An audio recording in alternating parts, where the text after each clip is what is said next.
Phone মারছে, এত বছর বহু শিক্ষিত মানুষই ক্রিকেট বোর্ডকে ফোন মারছে, এবার অশিক্ষিত মানুষকে একটু ফোন মারুক না, ফোন মারুক, একটু হুটকি মারুক। আসিফ আকবর ভাই কণ্ঠশিল্পী থেকে কেন ক্রিকেট বোর্ডের পরিচালক হইলো, এইটা লই অনেকের জ্বলতেছে, অনেকে সমালোচনা করতেছে।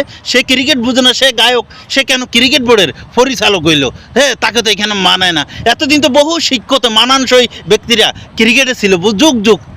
আজ 25 বছর ক্রিকেটকে ফোন মারতে মারতে, যুগ যুগ ফোন মারতে মারতে, ফুটকি মারতে মারতে মায়ের তো ক্রিকেট বোর্ডকে ড্রেনের ফতে ফতে চুনা চুনা করে দিছ। এখন আসিফ ভাই একটু অশিক্ষিতই নয় তো করুক, সমস্যাটা কোথায়? এতদিন শিক্ষিত মানুষ যে আমাদের ক্রিকেট বোর্ডকে ফুটকি মারতে মারতে মারতে মারতে আমাদের ক্রিকেট জিম্বাবুয়ের চাইতো খারাপ বানাই ফেলাইছো।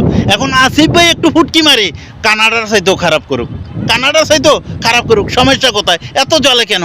হ্যাঁ, এত চোর বাটপার, হ্যাঁ হ্যাঁ, হালার এত বছর ক্রিকেট বোর্ডে চাটি চুটি খাইছো, এখন একটু অশিক্ষিত মানুষের চাটি চুটি খাও, সমস্যাটা কোথায়?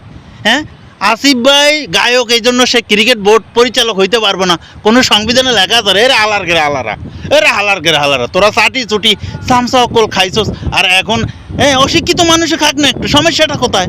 সমস্যা কোথায়? তোরা কি দিছস ক্রিকেট বোর্ডকে এত বছরে? হালার গেরে হালারা।